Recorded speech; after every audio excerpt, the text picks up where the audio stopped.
Well, thank you for coming back, everyone. Welcome. It's Wednesday, the 20th of May. Now, right back since January, there's been a question mark as to whether people could be infected with COVID-19 twice. Can they get the disease again? And the answer now, to cut to the bottom line of this video, looks like the answer to that is no. It looks like they can't. And this study gives evidence for that. So really, there was two ways this could have happened if people are reinfected. The first question was, is this virus mutating so quickly that someone can be infected with the virus one day and make immunity, and then the virus changes so quickly they can be reinfected because the immune system no longer recognises the newly evolved virus? Well, the answer to that question seems to be no, the virus is not mutating that quickly. Now, the virus has always mutated a little bit, but it doesn't seem to make a difference to the pathogenicity of the virus, how likely the virus is to cause disease. So it looks like we're fortunate, is one way to look at it. This is a slow mutating virus, so the immune system will recognise it. So good news on that front. But the second reason that people might have been reinfected is that they failed to generate an immune response. So the same virus comes along a few months later and causes the disease all over again if someone doesn't mount an immune response. And it looks like that is not the case either. So it's looking like, and this is the data I'm going to present this morning, it's looking like once someone has had the virus, they will be immune to the virus. They are not getting reinfected. So good news on two fronts there. What it's looking like is when someone's had it, that's it. We can sort of tick these people off. They're not going to get sick again. And as well as the person not getting sick again, the evidence I'm going to present this morning shows that they will not be infectious. They will not be infecting other people. So they will contribute towards herd immunity. And we can give them what we might call an immunological passport. They will be immune and free to return to normal duties. So let's look at that today. Now, this study is done in Korea, which of course is a very advanced biomedical country. But the problem is, so far the report hasn't been published in English. It's just been published in Korean as far as I can find. But we do have reliable news outlets for it, and this all makes perfect scientific sense as well. So I'm convinced this is all true, and when the English version of the Korean document comes out from the Korean government and the Korean Centre for Disease Control, it will say the same thing.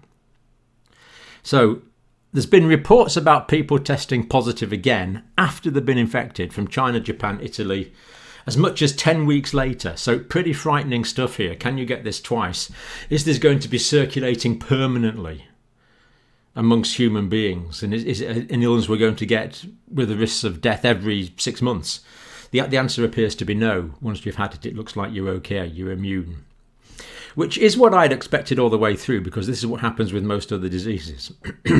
Now, recovered patients who tested positive for COVID-19 are not likely reinfected. Now, what this means is that some patients who've had COVID-19 and they've recovered, weeks later they're still testing positive. So how come they're still testing positive if they've recovered? Well, the answer is that these tests that we're using to test for the virus, the antigen test, is remarkably sensitive. And it's sensitive for the viral RNA. And viral RNA can live on inside cells in the respiratory tract. Cells that maybe haven't been killed by the virus, but the cells have been able to live despite the presence of the virus, but the virus is still there. So when these cells are shed and coughed up, and viral particles are coughed up, then the RNA, the dead RNA, if you like, from the virus can still be coughed up, and that will be recognised by the test. So it looks like what these tests are detecting is dead virus, not living virus. Now, we can debate all day, if you like, about how viruses are living or dead. Not interested in that debate. What I'm interested in is the virus viable? Will it cause disease and will it infect other people? And the answer is no after someone's recovered, as long as they're not having symptoms anymore. So it's good news. So this fear about reinfection turns out largely, according to this Korean study, to be an artifact of our testing limitation and the way we test. So patients are testing positive, yes, after some patients, not many, some patients are testing positive after they've recovered, when they have antibodies. But those patients who test positive do not have active viral disease, and they do not infect other people. And after a few months, probably 3 or 4 months, these people will eventually clear all the dead virus and will start testing antigen negative. So that's what seems to have been happening. So patients who appeared reinfected actually were having false positives. I mean, it wasn't a false positive in the sense that the test was detecting viral RNA, but it was dead viral RNA, not making them sick anymore and not infecting other people. So the Korean Centre for Disease Control conclude that people probably do have long-term immunity. Now, how long this is, we don't know. I still think it will be a year or 2 years, but we simply don't know that yet. We wait to find that out. But so far, it looks like these people are immune, at least over months, which is good news. Now, this is done by an expert panel in the Korean Centre for Disease Control. And they said these people were expressing dead viral fragments, which were still triggering the test positive. And of the 10,000 or more people infected and tested in Korea, 290 were testing positive after recovery. Now, not a big number out of 10,000, but it would have been concerning if that was live virus, but it's not. It's just the remnants of the war. They're finding the dead bodies of the virus after the war. After the patient has won the war, they're finding some of the dead bodies of the virus, completely useless, not making the person sick, not infecting other people.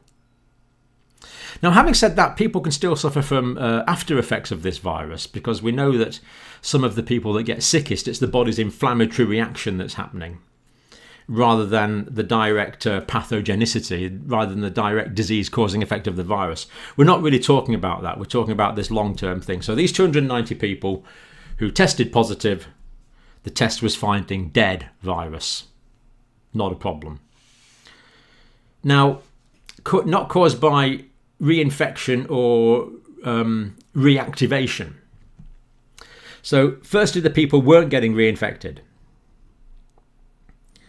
It wasn't that they had another viral infection, that they'd been exposed to the virus again, and because they hadn't not developed immunity, they had the virus again. That wasn't happening. They were immune. Good news, they were immune. And the other fear was reactivation of the virus. Now, what happens here is some viruses actually get into the nucleus of the cell and incorporate themselves into the DNA. So like long-term viruses like HIV do this, or hepatitis B does. Hepatitis B I think does this. And you can get a chronic infection. And the virus can be reactivated because the virus has insinuated its way into the very genetics of the cell. And then the virus can be reactivated. Well, that is not happening. That doesn't seem to be happening. So more good news. So once someone's cleared the virus, they cleared it, they're finished with it. So these positive cases were not caused by reinfection or reactivation of the virus that was lying dormant inside the cells. That was not happening. Test detects the ribonucleic acid of the dead virus. Dead. No problem. Not infectious. This is a remarkably encouraging publication from the Korean authorities. PCR test cannot distinguish living or dead viruses, therefore leading to false positives. So these viruses were dead, meaning they could not infect cells, meaning they could not infect other people. Fragments of the virus can be detected for up to 2 months. This is what the Korean experts are saying. Respiratory epithelial cells have a half-life of up to 3 months. That's interesting.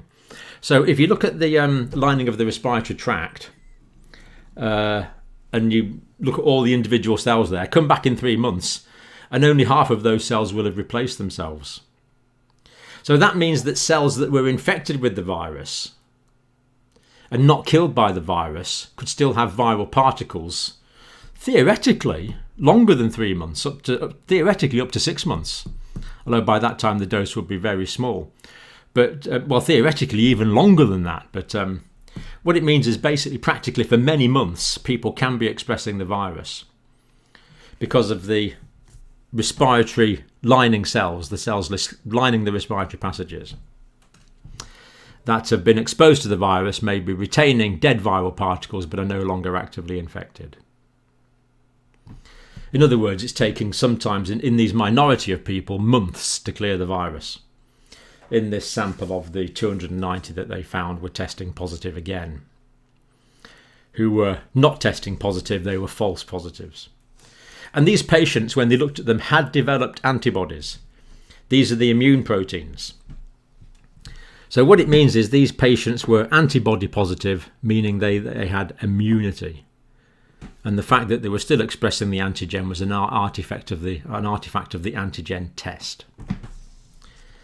The process by which COVID-19 produces a new virus takes place only in host cells and does not infiltrate the nucleus, according to the authorities in Korean Centre for Disease Control. In other words, what happens is, if you think about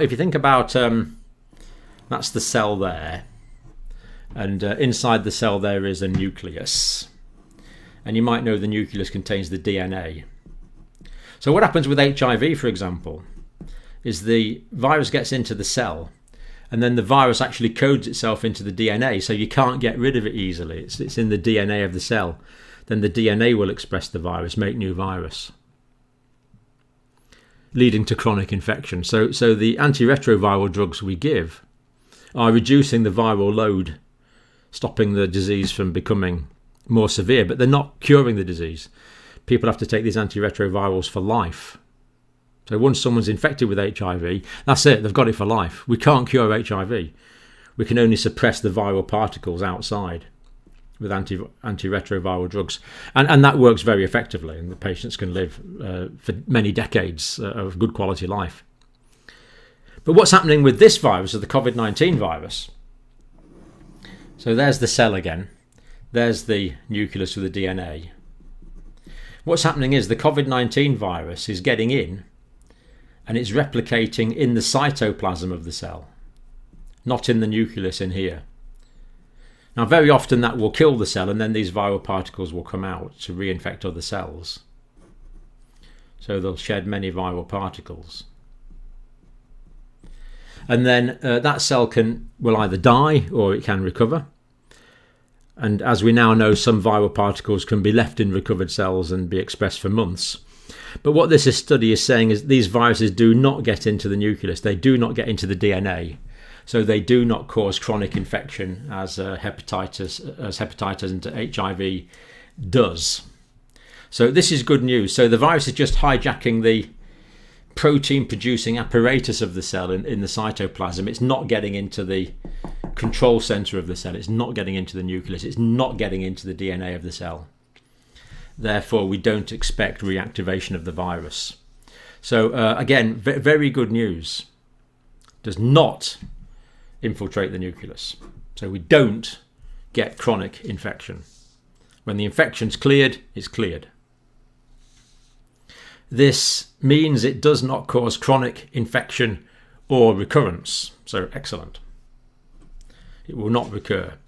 Virus stays outside of the host cell's nucleus before quickly bursting out and infecting the next cell. So that's what we've said there. It doesn't go in the nucleus, it just works in the cytoplasm, producing many copies of itself, reinfecting other cells. Still dangerous, but it's not causing reinfection. And it's not infecting the DNA. It's not affecting the nucleus of the cell, becoming chronic. So it doesn't become chronic, just means long term. So what we're dealing with here is an acute illness. You get it, it can kill you, but if it doesn't, you'll recover and be immune. It's remarkably good news. We're fortunate. The virus didn't have to be like this. It's fortunate in a way. It's tragic that we've got the pandemic, but it could have been a lot worse if this virus was causing chronic infection and reinfections and reactivations. That would have been bad news. So this news is good. I feel quite relieved just reading you all this material here. Actually, it's quite a relief. So unlike hepatitis B or human immunodeficiency virus, which cause chronic infection, this doesn't. So someone can get liver damage years after they contract hepatitis B, for example, because the virus has insinuated itself into the tissues of the liver and into the DNA of the liver. That doesn't happen. Doesn't happen with RNA, with the COVID-19 coronavirus. And this other thing here, the group also say that the virus is currently undergoing very small genetic changes. Also, remarkably good news, so the immune system will recognise it. So, it's good news all the way through this. It's really very good news. And they say some people might have a drop-off in antibody levels, which are the actual immune proteins. But these immune proteins, these antibodies, are actually made by cells called B lymphocytes. These B lymphocytes actually manufacture. The B lymphocytes are the factory that manufactures the antibodies, that manufactures the immunoglobulins, these immune proteins that give us the immunity. And it says even if the antibody levels do fall over time, so the amount, so what you have is you have these B cells here, and these are producing huge amounts of antibodies like that, the immune proteins, these Y-shaped things. So it's producing those. Now it says over time, the amount of these might reduce in the blood. But these cells also make another form of cell called a memory lymphocyte. So in the blood and tucked away there in the lymph glands or wherever in the body, there'll be these memory cells. And the point is these memory cells are already sensitized to the particular COVID-19 SARS coronavirus type 2. So if the virus comes back into the body, these cells will be presented with the virus, and they'll say, just a minute, here's this virus again. And what these cells will do is they'll reproduce remarkably quickly, produce a whole clonal population of the B cells that actually produce the antibodies. These are called plasma cells, the B lymphocytes. It'll produce untold billions of those in no time at all, and they will produce as much antibody as is required again. So even although the amount of antibody in the blood may drop, the immune system has got a good heads up. It's been warned, and it retains these memory cells that can rapidly respond to the infection again. So even if the antibodies in the blood drop, that doesn't mean to say the person will become vulnerable to the disease again, because of the presence of these memory cells who remember how to combat the virus, and these memory cells that are able to rapidly divide into billions of cells that can produce the very specific antibody again. It means that people could probably enjoy long-term immunity. Now, we don't know how long-term that is at the moment. That's unknown. But they believe these memory cells exist, and these are senior biological scientists working for the Korean government and the Korea Centre for Disease Control, so they know what they're talking about. So the Korean Centre for Disease Control has not found a single case where a patient who tested positive for the virus after they've recovered, remember that's the false positive, has passed the coronavirus on to another person. So these 290 that expressed the virus were actually expressing dead virus, and not one of those people has infected anyone else. So they're not infectious anymore. Remarkably good news. So absolutely brilliant news on that front. I've got a few frequently asked questions, but I think I'll leave those to next time. That's such a profound study and quite a profound relief. So this is remarkably good news. So this Korean study is saying once someone's been infected, if they don't die, they will be immune. And the fears we've had about people getting reinfected were caused by false positives, the test detecting dead virus. And this is proved empirically because all of these people who tested positive, the test that turns out to have been detecting dead virus, not one of those people infected anyone else. Great news. Really encouraging. That means herd immunity will develop. That means this virus should go away And in a few years' time, I would hope this virus is just a historical artifact. Right, let's get on to the important people. You, of course. So this is I'm terrible at pronouncing names at the best of times. Chrisissi. I know, I'm sorry, Chrisissi, it's wrong. Anyway, you're in the Philippines. I'm delighted you're watching in the Philippines. So you've taken a few screenshots from my website there. That's good. And glad to see you're watching in the Philippines. Do wish you well in that part of the world. This is Jason and family, Emma and Ellie. Always good to see people watching as a family. And I think this family is from the Netherlands. Might be wrong on that. Apologies if I've misrepresented your nationality. I think that's what you said, Jason. But anyway, good to see you watching as a family. This is Jeff in Mississippi. Now, what's Jeff got here? Oh, yeah, he's got some information about what he's taking. Okay, that's what Jeff is seems to be taking. So I'd have to spend some time talking about that. I'm not saying I'm endorsing this, but thank you, Jeff, anyway. This is Jen in Sydney, who's obviously, like myself, a horticulturalist. I like planting trees and growing food, so I'm glad to see Jen is doing the same thing. Look at all the food miles you've reduced there, Jen. Well done. Lots of food miles reduced. Reducing your carbon footprint. Excellent. Jen in Sydney there. This is Jeff in California. Jerry in California. Very effective looking mask Jerry's wearing in California. This is John, also in California. Good grief, Johnny, you must be like a recording professional or something. Look at all these screens. Much more impressive studio than mine, that's for sure. So thank you for sending that in, John, in California. This is father and daughter, Johnny and Sophie, in Galway in Ireland. The beautiful Emerald Isle of Ireland. Beautiful country, very unspoiled. Do go if you get the chance. Always good to see families watching. This is Josie watching in Portugal on 3 screens. Excellent, Josie. No idea how people do all this technological stuff. I'm useless at technology. This is Karen and Peter from Western Sydney in full PPE there. Excellent. I'm sure you don't wear it around the house, but it means if you are infected, you will not be infecting other people. Excellent. Wearing masks needs to become the social norm for the time being, as indeed Karen in Kingstown, New York is doing with her homemade mask. Thank you, Karen, in Kingston, New York.